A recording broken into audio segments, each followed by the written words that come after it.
Hey guys, it's Sammy D here with my friend Alex Garros. She is the owner of Consign Connection. She is here in Bay Ridge, Brooklyn. I don't know if you guys know where Bay Ridge is, but it's deep, deep Brooklyn. This has been just a local sparkle here in the Bay Ridge neighborhood for over 20 years, but Alex fell into owning this store, and I want to share a little bit more about her journey with you guys. So Alex, my first question is how did you come to own this store? I actually came to own the store through the original owner who had the store about 17 years prior. And an old boss of mine moved into Bay Ridge, and this was her favorite store, and she heard that the business was up for sale. And she contacted me, somebody that I worked with for a number of years managing her shops. And she said, look, this is a great business, something for you to look into. Maybe you can purchase it from her. So wow. I did. And that's what you did. Yeah. And you have a background in fashion, correct? I do. I used to work, obviously managing many boutiques, but also previous to this ownership, I was working in production and of a New York City label-based company. Yeah. Wow, so cool. So Alex, I came here last week and spoke to her all about her merchandising system, how she knows what to consign.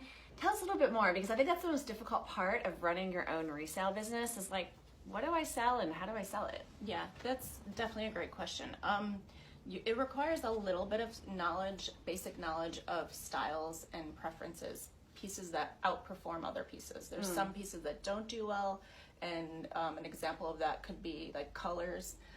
It could be like strapless gowns. It could be a brown dress. These are things that we kind of already know to stay away from. Right, because they're just one-off pieces. One-off pieces, and we're putting time and effort into each piece, and we don't want to see that time wasted. Right, right. Now, what I do really like about your business is how you have the MSRP, which is, what does that stand for again? Market suggested retail price. Retail price, MSRP, guys. Yeah. And then you have the Consign Connection price. So why does that work for your clientele to see those differences? I think it's always about educating your clients and providing information. And I do a lot of searching online to find that actual product existing in the regular retail market. And when I'm providing the MSRP, it just allows somebody who maybe doesn't know a label, is not familiar with what the pricing would be in store, to see the difference between that price and my price. I mean, myself included, when I was here a few days ago, I was like, wow, that is like generally 80% off. Yeah. That's unbelievable. Awesome. So, okay, you are a consignment store. Yes. So the consignment business model is something that it's been around for a very long time, but today we have just some methods to the madness. How do you keep track of your customers? Yeah, really important is organization. Consignment is a complex business. So you're dealing with consigners and also clients that are buying. I use a software program called Consign Pro. Okay. I acquired it when I purchased the business. So I would suggest anybody in the business to put that aside as your startup cost. To Consign Pro. Yeah. I mean, it's got good reviews. I'm not sure what else is out there. I'm sure there's a lot. And it's a very simple program to use. You just enter in people's accounts information. It assigns a style number for each product that gets cataloged, and then you enter your percentages of what each client makes on that piece, and it calculates it for you. Also, there's mistakes. Sometimes you lose something, and not physically, but it will go into someone else's account. That allows you to kind of search product by label name, type, to figure out where it went to, and you can easily fix that remedy. I can't imagine what people did, 20 years ago or 25 years ago, before the technology was really established. Yeah. So, I mean, speaking of years, this consignment store has been here for 21 years? It's going on 23. 23 years. Yeah. So this is a big part of the Bay Ridge community here in Brooklyn, New York. Why do you think that resale stores in general are important for a community or a neighborhood?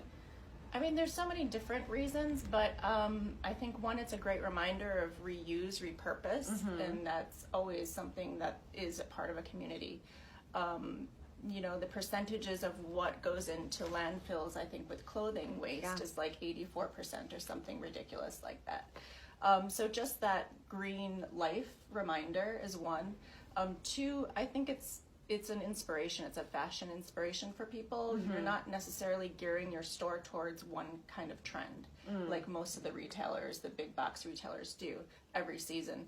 So people come in here, they get inspired by what they see, and it reminds them of things that they already own.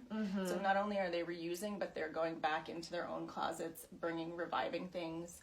And 3, I think it's just an awesome time to like meet an expert. I mean, the people that run their shops, in a sense, you guys get really good at knowing what sells. The fashion industry, you're following production, you're really into it, and it's what you love, it's your passion. So they get to meet with you face to face, and you get to have those networks and those connections. I love it. I mean, I just think it's just so nice to know, like, I have a local resale store in my neighborhood. It's just, it's like the local coffee shop, or Exactly. I'm trying to think of something else, florist. Okay, so, brick and mortar, wow, like, how many times have we heard, mom and pop stores, brick and mortar stores are dying. It's definitely more difficult than it was 50 years ago. So what are some of the obstacles that you face? As a brick and mortar consignment, it's really, I think, an obstacle is just that it's a one of a kind. Got it. So each piece, you can have a group of people that all want that one piece.